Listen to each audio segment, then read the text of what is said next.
saludo en este día para todos y cada uno de ustedes, queridos hermanos y hermanas, que han venido para participar de esta celebración de la Eucaristía,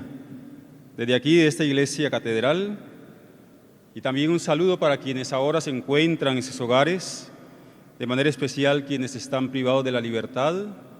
pero también aquellos hermanos y hermanas enfermos, en los hospitales, en los albergues de paso y en sus propios hogares. Al escuchar, queridos hermanos, hoy esta palabra de Dios, encontramos en ella una riqueza infinita que nos permite a cuantos hemos venido a participar de la celebración eucarística,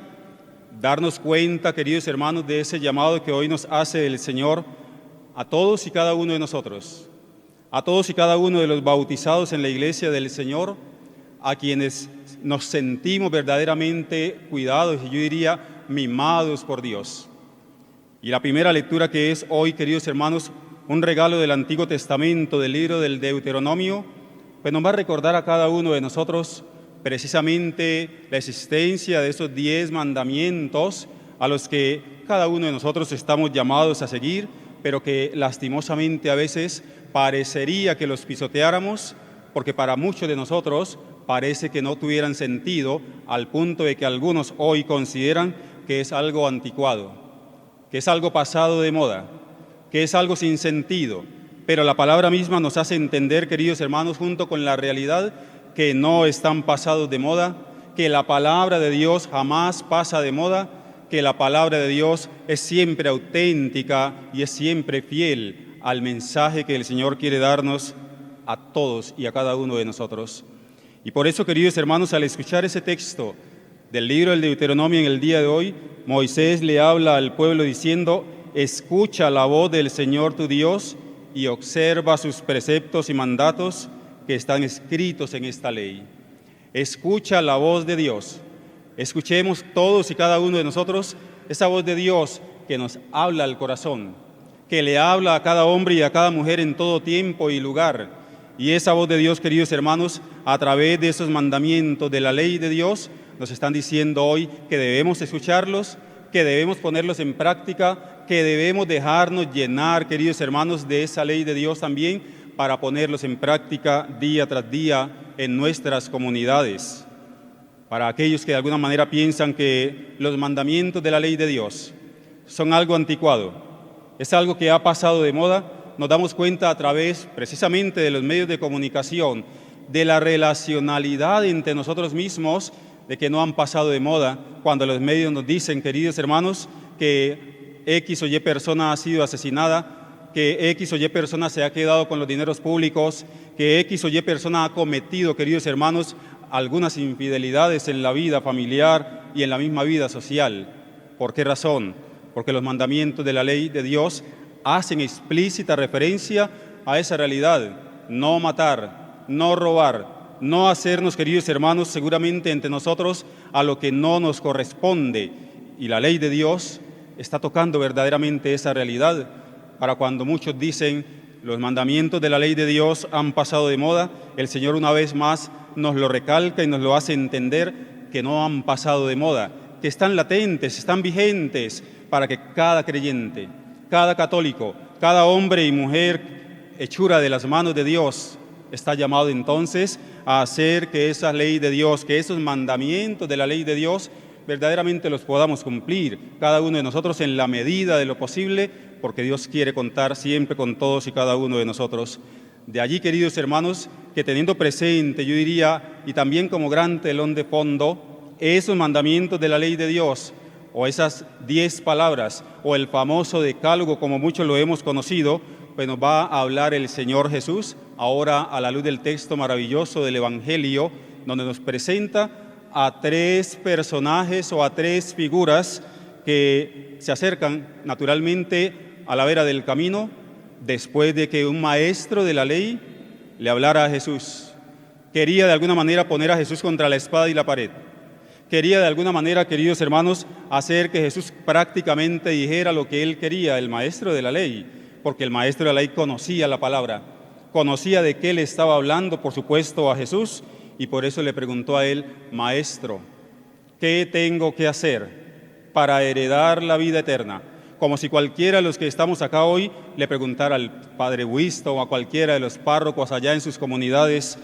Padre José, Padre Camilo, Padre Becerra, Padre tal, ¿qué tengo que hacer? Si yo voy a misa, con eso es suficiente para heredar la vida eterna. Y seguramente el Padre cualquiera le va a decir: no solamente con ir a misa,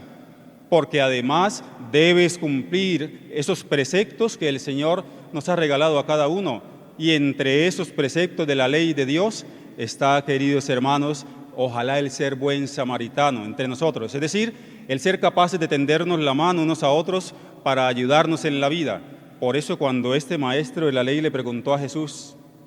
Maestro, ¿qué tengo que hacer para heredar la vida eterna? El Señor le dijo simplemente que amara. Sí, le dijo que debería amar a sus hermanos, servir a sus hermanos, cumplir los mandamientos, y de inmediato se sintió prácticamente justificado y casi que dijo al maestro: todo eso lo he cumplido, ¿qué más tengo que hacer? El Señor le dice y le habla justamente sirviéndose de la parábola que acabamos de escuchar, de la parábola del buen samaritano, y es ahí donde aparecen los tres personajes: el sacerdote, el levita y el samaritano. Tres personajes, queridos hermanos, que hoy podríamos también verlos simbolizados en muchos de nosotros, a través de un gobernante, verlos simbolizados a través del mismo sacerdote de la nueva alianza,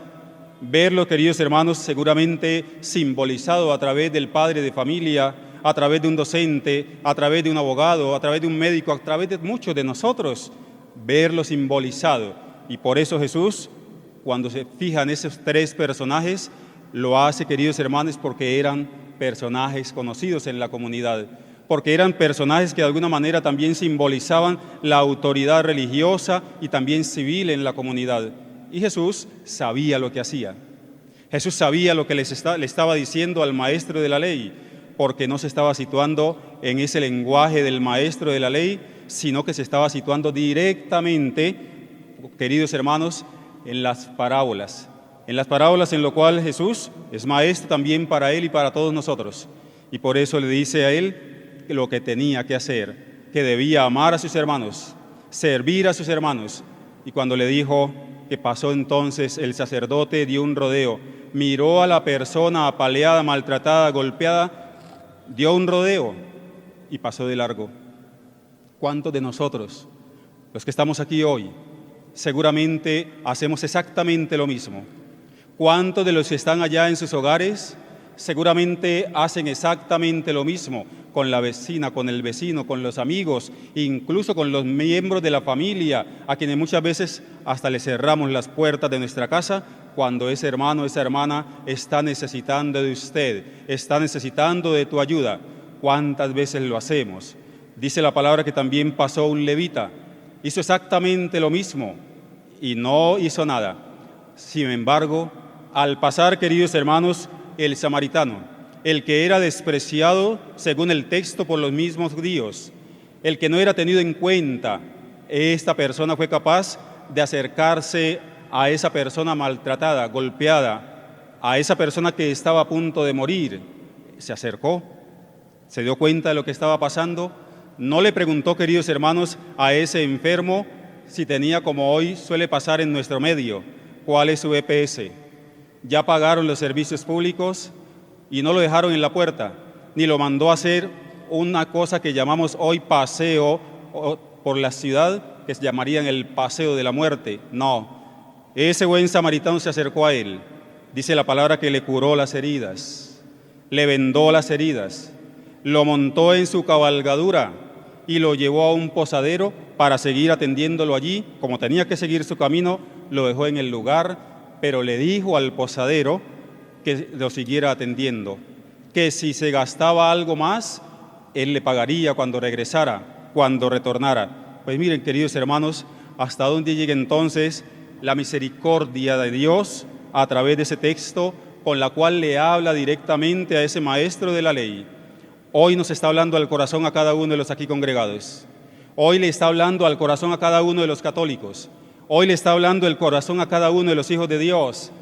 Hoy le está hablando al corazón de aquellos que dicen que aman a Cristo, pero que a veces llevamos, queridos hermanos, una religión vacía, una religión muchas veces también sin sentido, a veces una religión insensible ante el dolor y ante la precariedad de los hermanos que sufren, que padecen, que de alguna manera todo lo han perdido, incluso a veces hasta la esperanza de vivir. Que esta palabra de Dios, queridos hermanos, hoy, ojalá a cada uno de los aquí congregados, a cada uno de los hermanos que siguen la transmisión dentro y fuera del Valle del Cauca, a cada uno de los que decimos que amamos a Jesucristo, de verdad nos convoque y nos haga sentir que todo hombre y toda mujer es mi hermano, que todo ser humano es hijo de Dios, que todo hombre y toda mujer requiere de nosotros y que no nos encerremos, queridos hermanos, en lo que llamaríamos hoy tal vez para muchos, allá en ese escaque donde nadie se puede meter, solamente estoy yo allí y que no me importan los demás, no me importa lo que está aconteciendo alrededor de mi propio hogar o alrededor, queridos hermanos, de mi propio ser. No me doy cuenta muchas veces de lo que está pasando ahí un poquito más allá de mis narices o simplemente me hago el desinteresado. Que esta palabra de Dios, queridos hermanos, en este domingo, Día del Señor, de verdad nos anime a comprometernos, ayudándole a los hermanos y hermanas y de manera especial a aquellos a quienes tenemos cerca de nosotros, a ese prójimo que no solamente es mi familia, a ese prójimo y a ese próximo que requiere de una mano tendida, yo llamaría de una mano amiga. Y ojalá, queridos hermanos, que el Señor hoy nos haga pues a todos, ojalá corresponsables de esa necesidad para ayudarnos unos a otros, porque hoy son prójimos y próximos otros, mañana puedo ser yo, como dice o como reza el adagio popular, hoy por ti y mañana será por mí. Amén. Ve y haz tú lo mismo, nos decía el Señor. Pues ojalá también nosotros nos comprometamos de esa manera, como le respondió el Señor hoy a este maestro de la ley. Ve y haz tú lo mismo.